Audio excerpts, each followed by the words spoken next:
In November 1325, two Italian cities marched tens of thousands of men toward each other. The prize that became famous wasn't gold. It was a wooden bucket, and that bucket wasn't even the real reason for the war. That's where this story stops sounding fake. Most people hear the short version. Soldiers from Modena stole a bucket from a well in Bologna. Bologna got offended, and a war started.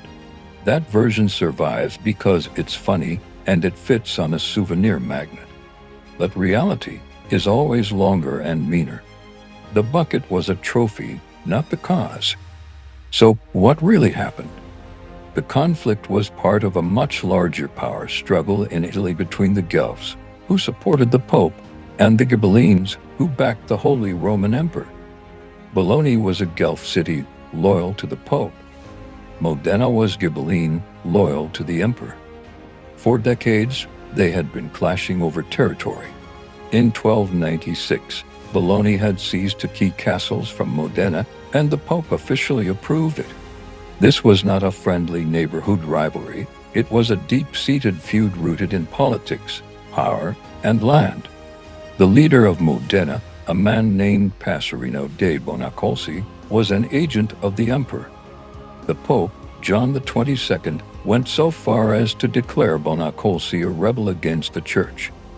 He even granted indulgences, basically a spiritual pardon to anyone who harmed Bonacolsi or his property. That is not bucket energy. That's the paperwork for a holy war. The tensions finally boiled over in the summer of 1325. In July, Bolognese forces crossed into Modena's territory and began burning fields. In August, they came back and ravaged the land for 2 weeks straight. In September, another city, Mantua, joined the fight. The final straw came at the end of September when Modena, through an act of betrayal from inside, captured the strategic fortress of Monteviglio, a key defensive point for Bologna. This was the real trigger. Monteviglio's fall meant Bologna was vulnerable. Forget the bucket, this was about survival. The smell of this period wasn't laughter. It was wet smoke, burnt grain, and nervous horses. Nobody was laughing yet. By mid-November, Bologna was ready for revenge. They assembled a massive army. While the exact numbers are debated by historians, most accounts agree it was a dramatic mismatch. Bologna brought around 32,000 men, including 2,000 cavalry, to the field. Modena, defending its territory, mustered only about 7,000 men in total. The Bolognese army was so confident they marched out as if on parade, expecting a quick and easy victory. Their goal was simple: take back Monteviglio and punish Modena for its audacity. All of this led to a single, decisive confrontation on a November afternoon at a small village called Zappolino. The stage was set for one of the most bizarre and misunderstood battles in medieval history. The Battle of Zappolino was fought on November 15, 1325. Even the exact date is a little fuzzy because some medieval calendars started the new day at sunset. But what everyone agrees on is that the battle was shockingly short. It lasted only a couple of hours. Despite being outnumbered almost 5-1, the Modenese forces didn't just hold their ground, they shattered the Bolognese army. The massive Bolognese force collapsed into a panicked retreat. It was a total rout. The Modenese cavalry pursued them all the way back to the walls of Bologna itself.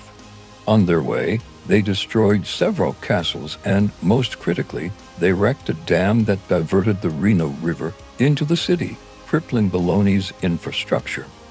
And here's where the story gets truly legendary.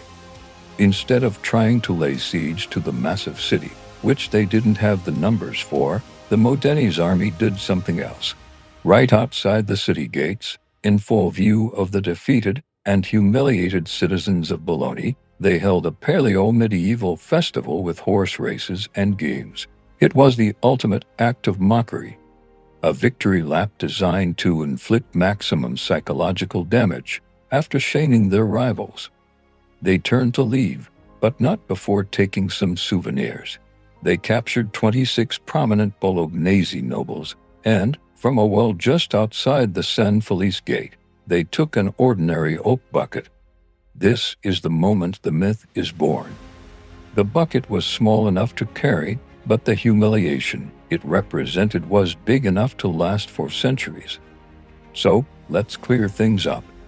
Myth versus reality, correction number 1. The war did not start because Modena stole a bucket.